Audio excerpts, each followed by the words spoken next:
Сәлеметсіз бе, құрметті білім алушылар. Бүгінгі біздің тақырыбымыз транзисторлар және қозғалтқыштарды басқару. Транзисторлардың жалпы сипаттамасы туралы айта кетсек, транзистор электрик тогын күшейтуге немесе коммутация жасауға арналған жартылай өткізгіш құрылғы. Ол электрондық құрылғыларды кеңінен қолданылады және кез келген қазіргі заманғы электрониканың негізгі элементтерінің бірі болып табылады.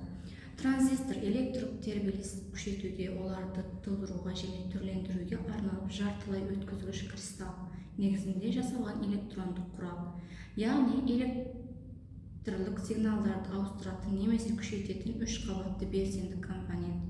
Ардуинодағы транзисторлар микроконтроллер арқылы басқарылатын жүктемелер мен сигналдарды басқару үшін негізгі компоненттер. Олары жоғары тоқтарды қауіпсіз басқару, сигналдарды күшейту арқылы басқару және цифрлық қосқыштар ретінде жұмыс істей алады. Осылайша көптеген электрондық жобалардың негізі болып табылады. Транзисторлардың негізгі функциялары туралы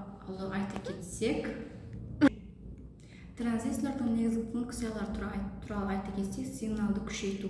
Кішкентай электр сигналдарын күшейту үшін транзистор қолданылады. Транзисторлар өте кіші сигналдарды база арқылы басқару үшін үлкен тоқтарды эмиттер мен коллектор арқылы басқара алады. Бұл функция аудио күшейткіштерінен бастап телекоммуникациялық құрылғыларға дейін әртүрлі салаларда қолданылады.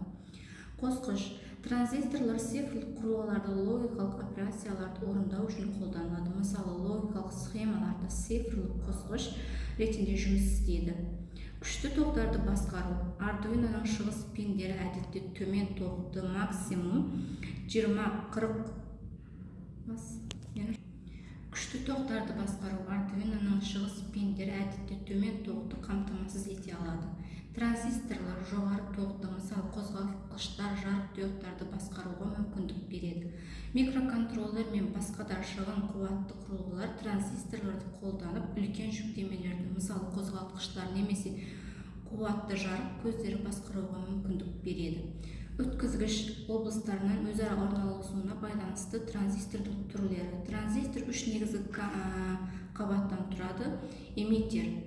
Электр тоғы осы терминалдан шығады. База. Электр тоғы транзистордың осы бөлігінде басқарылып, негізгі функциялар орындалады. Коллектор. Тоқ коллектор арқылы өтеді. Транзисторлардың негізгі түрлері биполярлы транзистор. Биполярлы транзистор бұл электр тоғын күшейту және басқару үшін екі түрлі заряд тасымалдаушыларды қолданатын жартылай өткізгіш құрылғы. Бұл транзистор түрінде тоқ база терминал арқылы басқарылып, эмиттер коллекторға өтетін тоқ күшейтіледі. Өрістік транзистор. Бұл транзистор түрі электр өрісі арқылы басқарылып, тоқ дарын терминалы арқылы